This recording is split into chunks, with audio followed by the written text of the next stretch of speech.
ஜெய்ப்பூரிலிருந்து சென்னை வந்த விமானத்தின் டயர் தரையிறங்கும் போது வெடித்து விபத்துக்குள்ளாகி இருக்கிறது.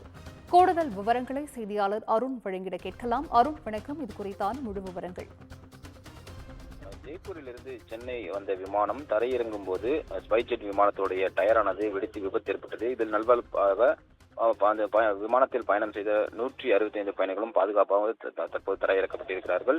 இன்று காலை 5:30 மணிக்கு ஜெய்ப்பூரிலிருந்து சென்னை விமான நிலையம் வர வேண்டிய ஸ்பைஸ்ஜெட் விமானம் 14 நிமிடம் தாமதமாக சரியாக 5:44 மணிக்கு தரையிறங்கியது. அப்போது எதிர்பாராத விதமாக விமானத்தினுடைய டயர் ஆனது வெடித்து விபத்து ஏற்பட்டது. இதில் 175 பயணிகள் இருந்த நிலையில் விமானியின் திறமையாக செயல்பட்டு ஓடுதளத்தில் இருந்து வெளியே செல்லாத அளவிற்கு விமானத்தை இயக்கினார்கள். கடுமையான முயற்சிக்கு பிறகு இந்த விமானமானது நிலைநிறுத்தப்பட்டிருக்கிறது. உடனடியாக சென்னை விமான நிலைய கட்டுப்பாட்டு அறைக்கு தகவல் தெரிவிக்கப்பட்டு தீயணைப்பு வாகனங்கள் விமானத்தை சூழ்ந்த நிலையில் பயணிகள் இறங்குவதற்கு ஏதுவாக உடனடியாக வாகனங்கள் கொண்டு வரப்பட்டு 165 பயணிகளும் பத்திரமாக எந்தவித பாதிப்புமின்றி தற்போது வெளியே அழைத்து வரப்பட்டிருக்கிறார்கள்.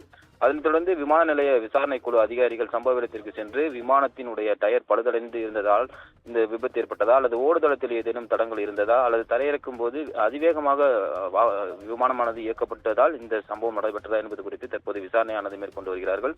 சென்னை விமான நிலையத்தில் ஸ்பைஸ்ஜெட் விமானம் தரையிறக்கும் பொழுது விமானத்தினுடைய டயர் வெடித்து பயணிகளிடையே பரபரப்பை ஏற்படுத்தியிருக்கிறது. தற்போது 165 பயணிகளுடன் பத்திரமாக தரையிறக்கப்பட்டது. பொதுமக்கள் தற்போது நிம்மதியாக இருக்கிறார்கள். சிந்துஜா, விவரங்களை வழங்கியமைக்கு நன்றி அருண்.